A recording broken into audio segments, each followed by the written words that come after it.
நஹ்மது நுஸல்லி அலா ரசூலில் கலிமே அம்மாபாத். அளவற்ற அருளாளனும் நிகரற்ற அன்புடையும் ஆகிய அல்லாஹ்வின் திருக்குறை கொண்டு ஆரம்பிக்கிறேன். என கொடுக்கப்பட்டுள்ள தலைப்பு என்னவென்றால், தனித்துவமான மனிதனின் படைப்பு. உலகிலுள்ள உயிரினங்கள் அனைத்தையும் படைத்தது அல்லாஹ் ஒருவன்தான். சிறிய கண்ணுக்கு தெரியாத சிறிய உயிரினம் முதல் பெரிய உயிரினம் வரை அனைத்து படைப்புகளையும் அல்லாஹ் ஒருவனே படைத்தான். அல்லாஹ் படைத்த படைப்புகளே மிக சிறந்த படைப்பு மனித படைப்பாகத்தான் இருக்கிறது. அற்புதமான படைப்பு. வேறு எந்த உயிரினங்களுக்கும் இல்லாத பல்வேறு விதமான சிறப்புகளுடன் தான் இந்த மனித படைப்பை அல்லாஹ் தாலா படைத்திருக்கின்றான். இந்த படைப்பை பற்றி திருக்குர்ஆனில் அல்லாஹ் தாலா கூறுகின்றான், வத்தீனி வஸ்ஸைத்தூனி வத்தூரி சீனி வஹாதல் பலதில் அமீன் லகத் ஹலக்னல் இன்சான ஃபீ அஹ்ஸனி தக்வீம். அதாவது, அத்தீன் மீது சத்தியமாகவும், ஜெய்துனி மீது சத்தியமாகவும், தூர்திசினாய் மலையின் தொடரின் மீது சத்தியமாகவும், அபயமளிக்கும் இந்த நகரத்தின் மீது சத்தியமாகவும், நிச்சயமாக நாம் மனிதனை மிக்க அழகிய அமைப்பில் படைத்திருக்கின்றோம். அதாவது, அல்லாஹ் தஆலா திருக்குர்ஆனில் தனது கட்டளைகளை சொல்லும் போது சிலவற்றை மிக அழுத்தமாக சொல்ல நினைச்சான் அப்படின்னா அதை எது மீதுனா சத்தியம் செய்து சொல்வதுண்டு.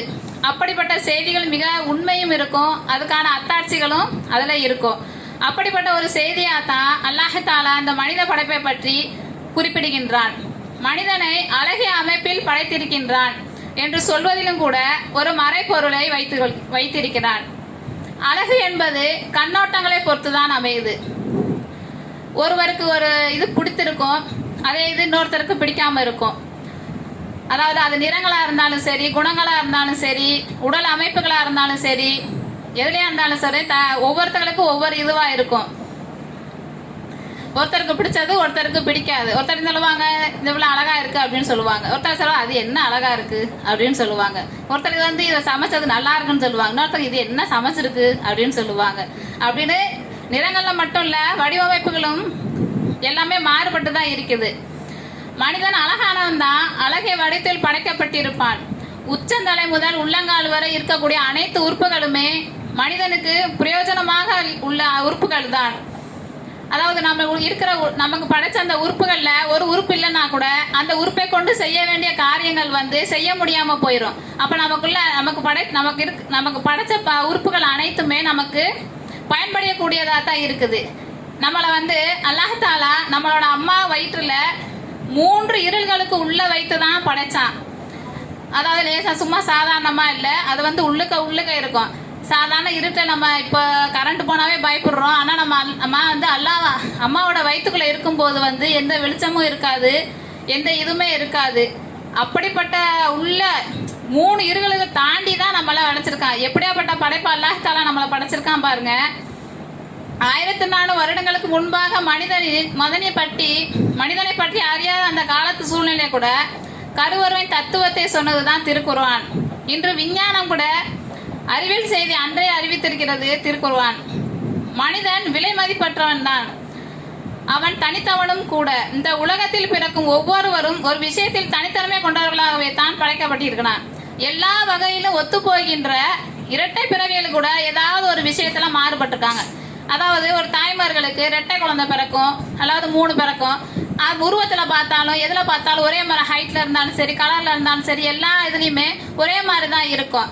அப்படி ஒரே இதுல இருக்கிறது கூட அவங்களுக்குள்ள என்ன மாற்றம் இருக்கும் பாத்தீங்கன்னா அவங்களோட கைரேகை தான். இது மட்டும் தான் ஒருவரோட ஒருவர் ஏதாவது ஒன்று சேராம இருக்கும். அவங்களோட கைரேகை எல்லாத்துக்கும் எத்தனை உலகத்துல அனைத்து மனிதர்களுக்கும் பார்க்கணும், கோடிக்கணக்கான மக்கள் இருக்கிறாங்க. ஆனா இந்த கைரேகை மட்டும் ஒருத்தருக்கு இருக்கிறது மாதிரி இன்னொருத்தருக்கு இருக்காது. சுப்ஹான தஆலா அல்லாஹ் தஆலா அந்த கைரேகை அப்படிப்பட்ட அந்த கைரேகையை எவ்வளவு ஒரு இதா வச்சிருக்கான்னு பாருங்க. இன்றைய அறிவியல் இது கூட ஒரு மனிதனின் தனித்தன்மையை கூட அறிவதற்கு கூட இந்த கைரேகை தான் பயன்படுகிறது.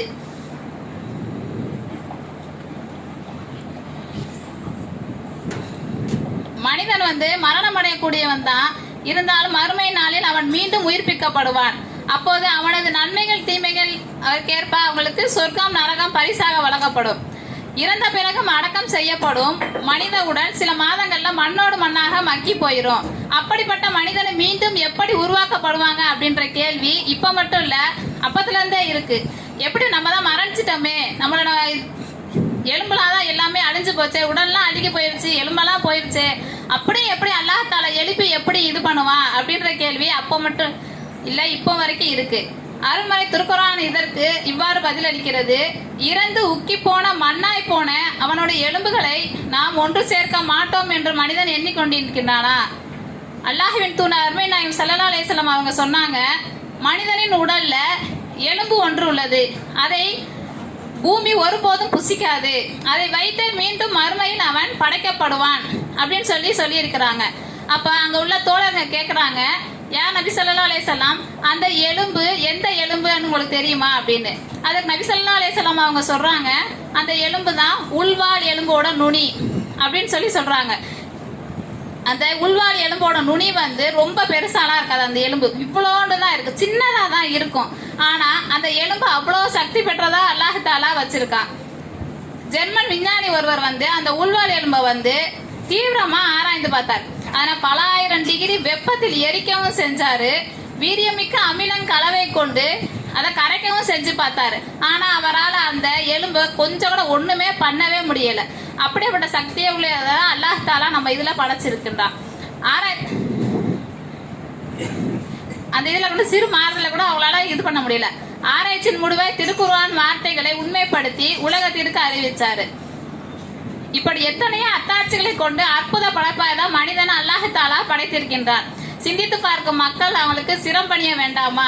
எனவே அத்தகைய சிறப்புமிக்க படைப்பாக நம்மை உருவாக்கிய ஏக இறைவன் அல்லாஹ்வை வணங்கி அவன் காட்டிய வழியில் நடந்து இம்மையிலும் மறுமையிலும் இறைவனின் திருப்பொருத்தத்தை பெற நாம் அனைவரும் முயற்சி செய்வோம். இதுவே நம்மை படைத்த இறைவனுக்கு நாம் செய்யும் நன்றியாகும்.